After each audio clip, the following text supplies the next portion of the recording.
আজৰ বিষয়ে যিটো সময়ত অসমৰ কেইবাখনো জিলা বানপানী কবলত পৰি আছে, মানুহ অসহায় হৈছে, এটুপি খাবৰ কাৰণে পানী পোৱা নাই। তেনে সময়ত এইসকল দেখিছ, এইসকল ব্যক্তি এতিয়া অৰুণাচলৰ ৰিজৰ্টবিলাকত গা ধুবৰ কাৰণে গৈছে। শ শ গাড়ী গৈ আছে। এয়া আপোনালোকক অসম অৰুণাচল সীমান্তৱৰ্তী মহাদেৱপুৰ ডিৰাগ গেটৰ পৰা আপোনালোকক পৰিৱেশ দেখুৱাই আছোঁ। এনেকৈ ওলাই গৈছে অৰুণাচলত গা ধুবৰ কাৰণে ৰিজৰ্টবিলাকত, যাৰ কাৰণে ট্ৰেফিক জাম হৈছে।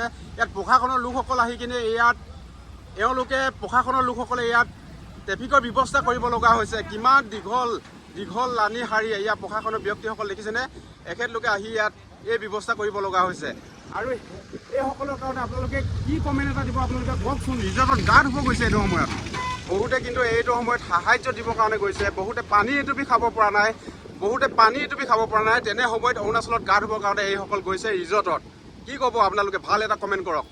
আৰু এয়া আপোনালোকক দেখুৱাইছোঁ, শ শ গাড়ী এয়া আহি আছে। আৰু প্ৰশাসনৰ লোকসকলে আজিলৈকে ইয়াৰ ব্যৱস্থা কৰা নাই। এইটো কাৰণে ব্যৱস্থা কৰা নাই বুলি কৈছোঁ যে ইয়াৰ যিসকল লোকে অৰুণাচলত সেই ৰিজৰ্টবিলাকত ড্ৰিংক কৰি আহে, তেখেতলোকক আমাৰ এই অঞ্চলটোত পাইপ নবহায়। ইয়াত মানে প্ৰশাসনে কোনো চেক পোষ্টৰ ব্যৱস্থা কৰা নাই। গতিকে এইটো এটা মোৰ আহ্বান থাকিব যে প্ৰশাসনে এই ব্যৱস্থাটো কৰক।